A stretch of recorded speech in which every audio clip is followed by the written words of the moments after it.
When we think of civilizations, we often think of places like Europe, the Middle East, or Asia. Seldom does the average individual include African societies below the Sahara. Three principal qualifiers for the coveted title of civilization in the minds of Westerners is that a given society must be influential, innovative, and complex. At the very least, that remains the undercurrent despite any scholastic definition. Today, we're going to talk about why African societies have traditionally been excluded from that title.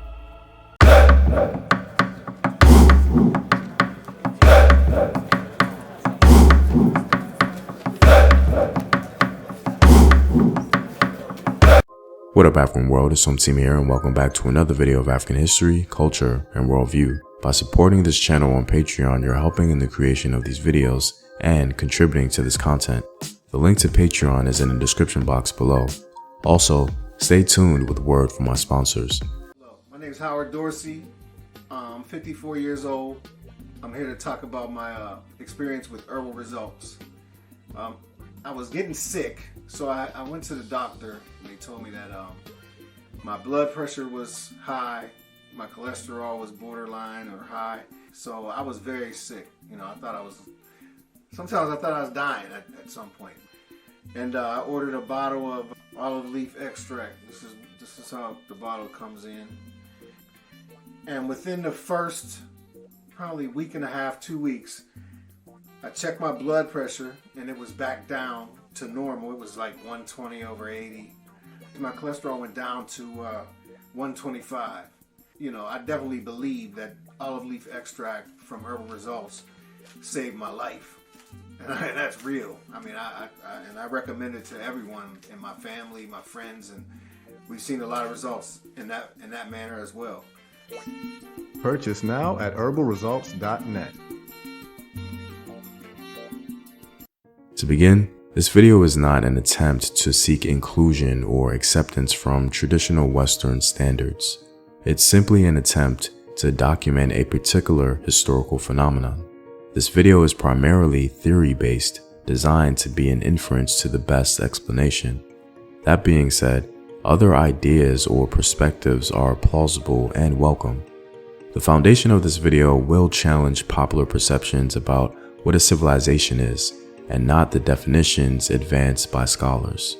So please keep that in mind.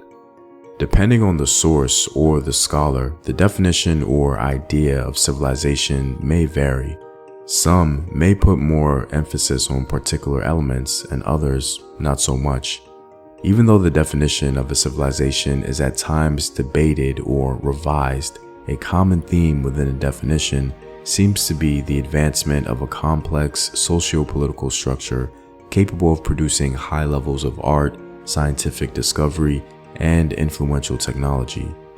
Though diversity of opinion exists amongst historians or anthropologists, the average Westerner tends to adopt popular culture's narrow definition, and that's the focus of our video. Growing up watching movies and documentaries about Greece, Rome, or the colonial empires of Britain, France, or Spain impressed upon Western minds that these societies were the apotheosis of human achievement. This is why the Dark Continent trope was juxtaposed in popular culture to champion Western civilization. Civilization was seen as an advanced human society that is incredibly influential, innovative, and very complex. Though broad, popular culture provides these visual threads, and they're needed to inform our understanding. In other words, we know it when we see it.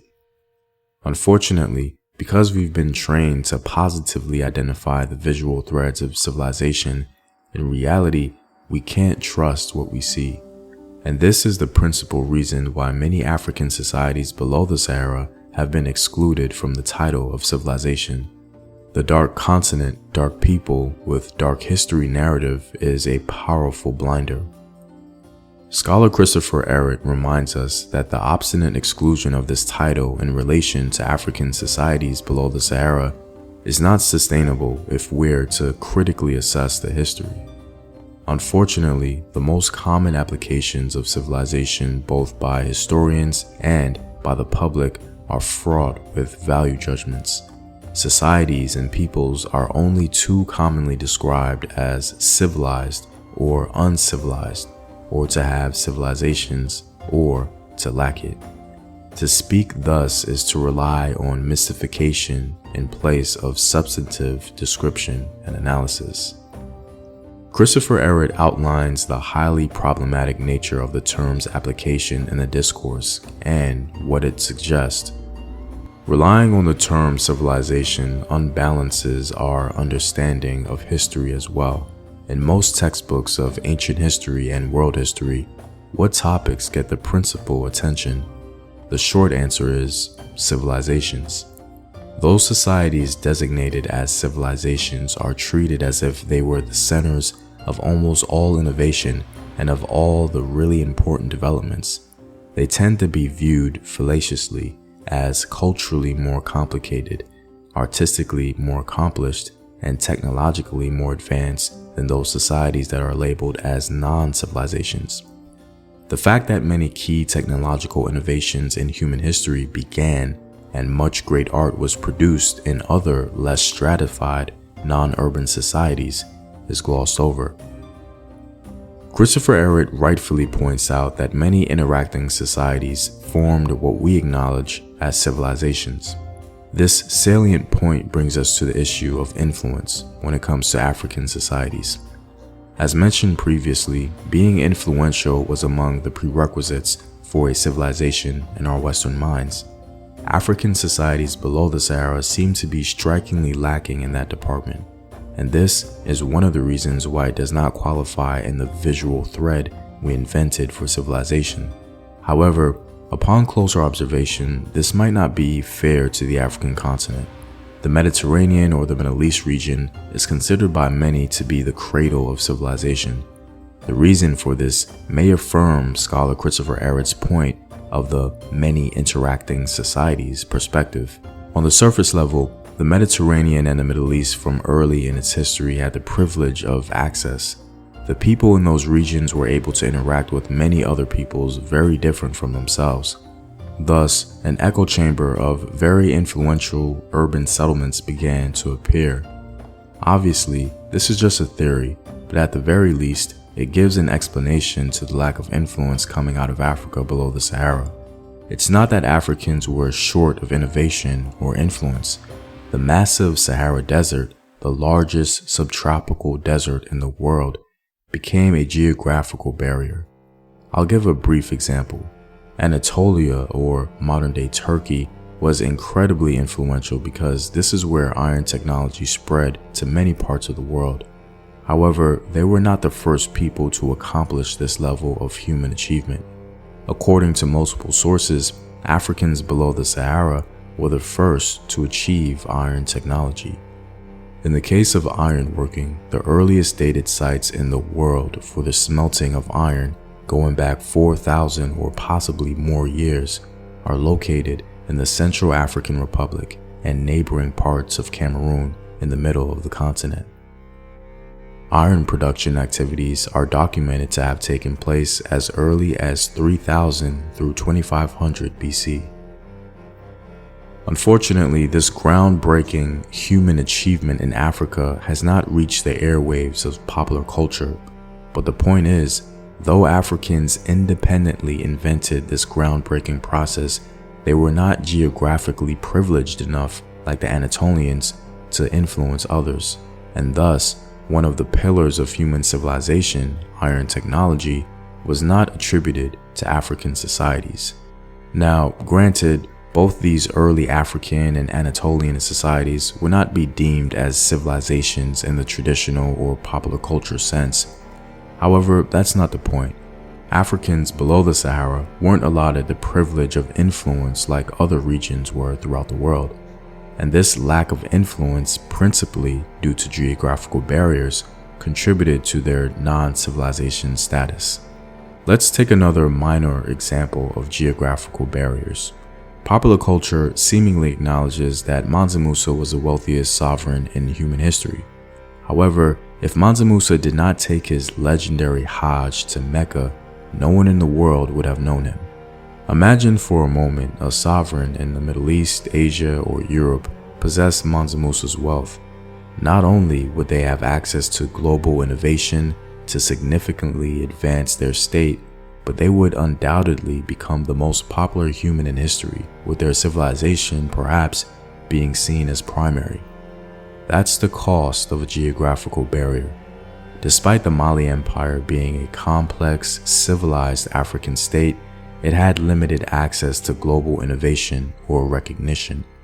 Scholar Michael Gomez tells us that Mansa Musa was partly successful in turning Mali into a trans-regional power due to his trip. In other words, putting Mali on the map.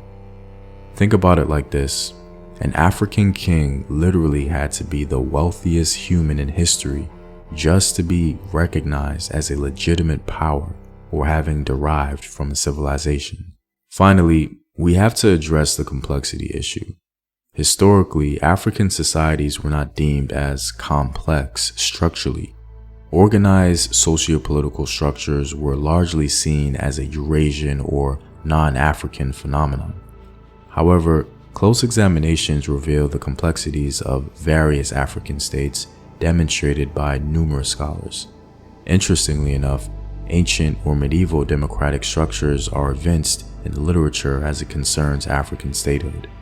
One study posits the following: a common feature of almost all the kingdoms discussed in this volume is the complexity of their political structure. By definition, all are ruled by a supreme monarch, but not only are his advisors with whom power is shared recruited in diverse ways, but often several distinct categories of advisors coexist within a single capital.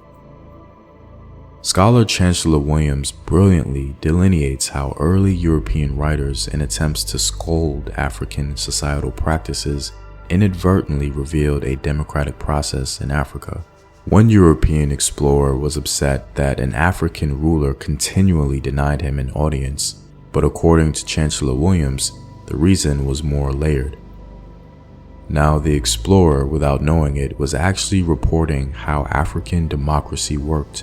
The explorer would have been surprised to know that 1. King in Africa meant something entirely different from what it meant in Europe or Asia. 2. This black king, far from putting on airs, did not have the right to receive them, even socially, without the presence of at least 3 senior elders. 3. That to consider a petition to conduct explorations in the country, the full council of state had to be called, and that this could not be done by the king without the advice of the first minister. Scholar Chancellor Williams believes that democracy existed very early in African history, and we're able to identify it in the literature when we see writers refer to them as stateless societies or societies without chiefs. In this video, I've identified aspects of civilization generally agreed upon in Western popular culture. These include influence, innovation, and complexity. Historically, African societies below the Sahara have exhibited in abundance 2 of the 3. However, the influence prerequisite was met with a major geographical barrier. Despite qualifying for most, if not all, standards of civilization, many African societies below the Sahara have failed to penetrate our Western minds when it comes to the topic. This perspective is slowly beginning to change. Hopefully, more African societies below the Sahara will receive the credit they deserve. Well, I'm all out, guys. If you like these videos and want to help in its continued production, consider supporting the home team on patreon.com. The link is in the description box below. Know thyself. Remember your ancestors. Peace.